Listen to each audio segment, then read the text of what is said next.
श्री राम जय राम श्री राम जय जय राम। चले राम लक्ष्मण मुनि संगा, गए जहाँ जग पावनी गंगा। गाधि सुनो सब कथा सुनाई, जेहि प्रकार सुर सरि मही आई। तब प्रभु ऋषि समेत नहाए, विविध दान महि देवन ही पाए।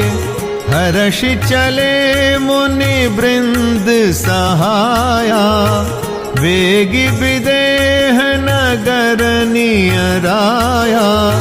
पुर रम्यता राम जब देखी, हर्षे अनुज समेत विशेषी। वापी कूप सरित सर नाना, सलिल सुधा सम मनि सोपाना। गुंजत मंजुमत रस भृंगा, पूजत कल बहु बरन विहंगा। रामा बरन विहंगा, बरन बरन बिकसे बन जाता। त्रिविध समीर सदा सुख दाता।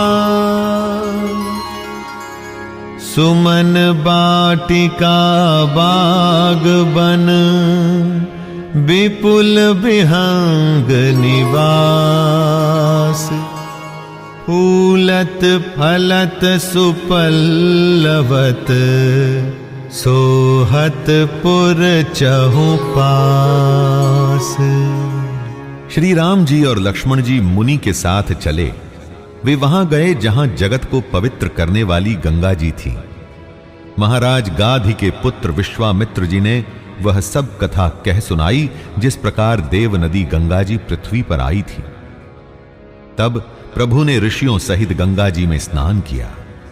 ब्राह्मणों ने भांति भांति के दान पाए। फिर मुनि वृंद के साथ वे प्रसन्न होकर चले और शीघ्र ही जनकपुर के निकट पहुंच गए। श्री राम जी ने जब जनकपुर की शोभा देखी, तब वे छोटे भाई लक्ष्मण सहित अत्यंत हर्षित हुए। वहां अनेकों बावलियां, कुएं, नदी और तालाब हैं, जिनमें अमृत के समान जल है और मणियों की सीढ़ियां बनी हुई हैं। मकरंद रस से मतवाले होकर भौरे सुंदर गुंजार कर रहे हैं। रंग बिरंगे बहुत से पक्षी मधुर शब्द कर रहे हैं। रंग रंग के कमल खिले हैं।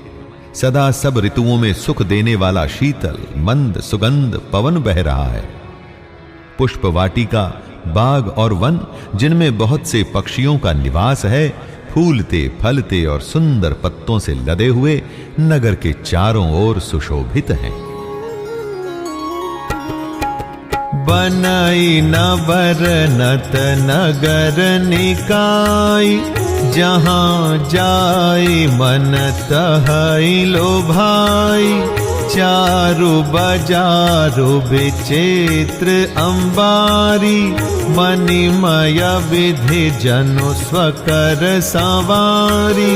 धनिक बनिक बर धनद समाना, बैठे सकल वस्तु लय नाना।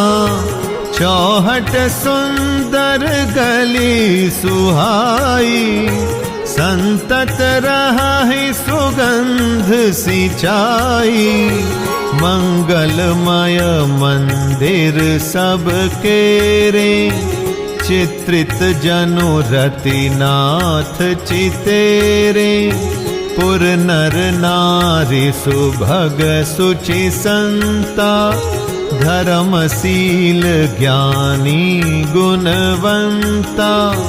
अति अनूप जहाँ जनक निवासु, बिथ कहि विबुध बिलो की बिलासु। रामा बिलो की बिलासु, होत चकित चित कोट बिलो की। सकल भुवन शोभा जनु रोकी।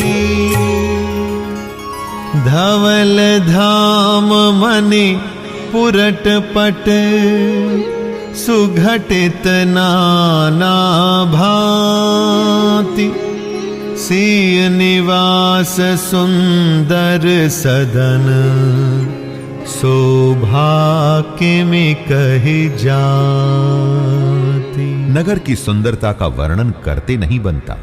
मन जहां जाता है वहीं लुभा जाता है।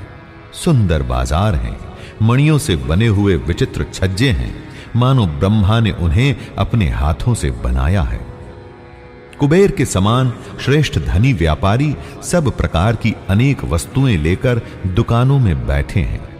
सुंदर चौराहे और सुहावनी गलियां सदा सुगंध से सींची रहती हैं। सबके घर मंगलमय हैं और उन पर चित्र कढ़े हुए हैं, जिन्हें मानो कामदेव रूपी चित्रकार ने अंकित किया है। नगर के सभी स्त्री पुरुष सुंदर, पवित्र, साधु स्वभाव वाले, धर्मात्मा, ज्ञानी और गुणवान हैं। जहां जनक जी का अत्यंत अनुपम सुंदर निवास स्थान महल है, वहां के विलास ऐश्वर्य को देखकर देवता भी थकित स्तंभित हो जाते हैं। मनुष्यों की तो बात ही क्या। कोट अर्थात राजमहल के परकोटे को देखकर चित्त चकित हो जाता है।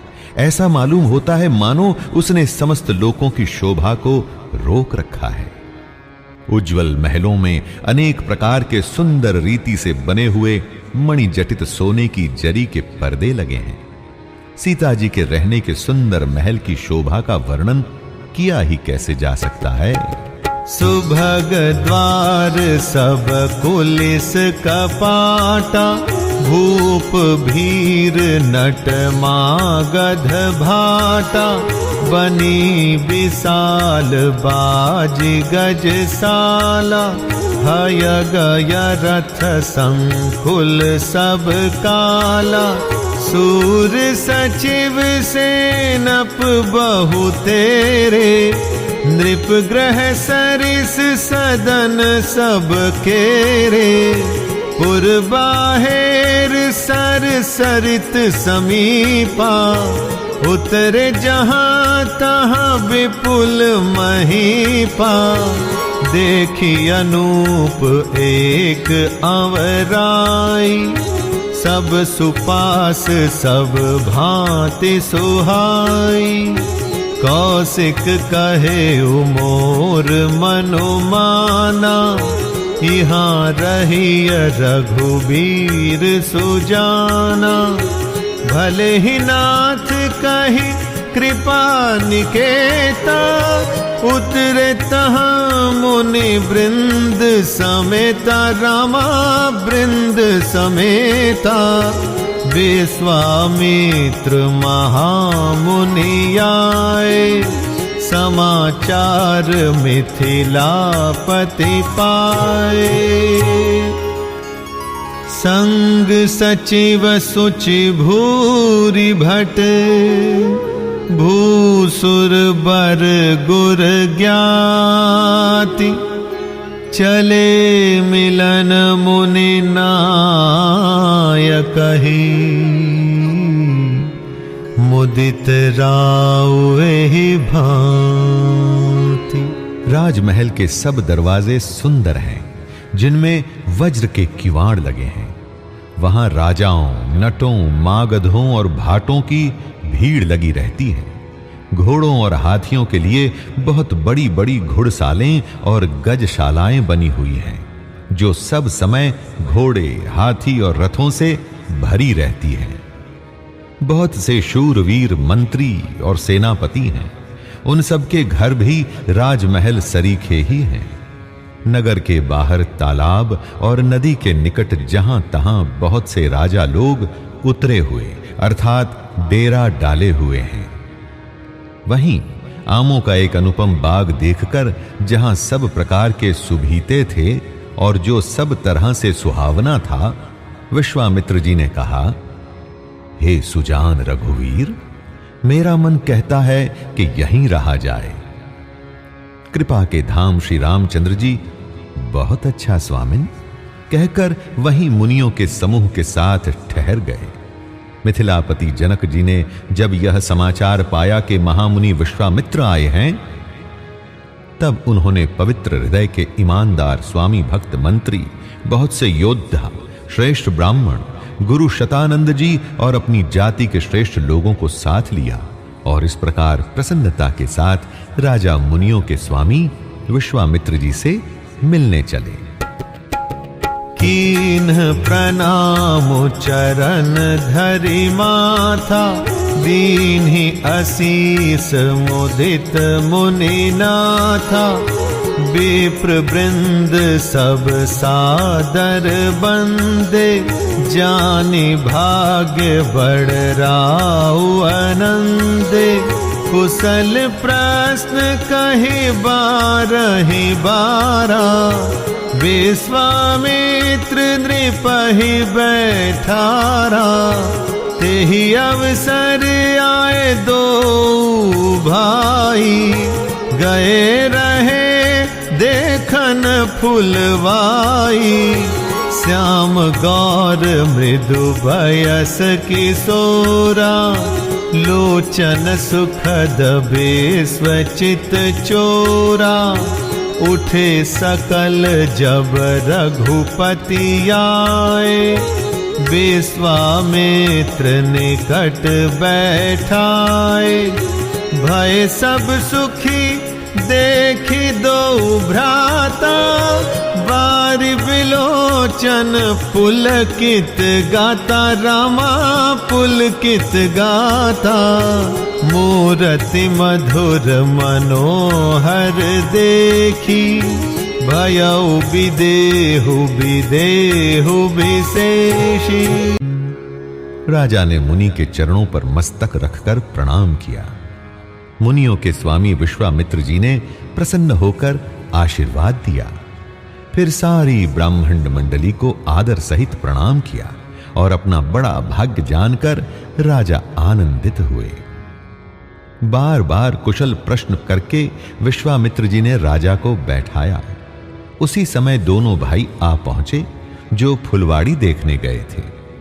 सुकुमार किशोर अवस्था वाले श्याम और गौर वर्ण के दोनों कुमार नेत्रों को सुख देने वाले और सारे विश्व के चित्त को चुराने वाले हैं। जब रघुनाथ जी आए तब सभी उनके रूप एवं तेज से प्रभावित होकर उठकर खड़े हो गए। विश्वामित्र जी ने उनको अपने पास बैठा लिया। दोनों भाइयों को देखकर सभी सुखी हुए। सबके नेत्रों में जल भर आया। आनंद और प्रेम के आंसू उमड़ पड़े और शरीर रोमांचित हो उठे।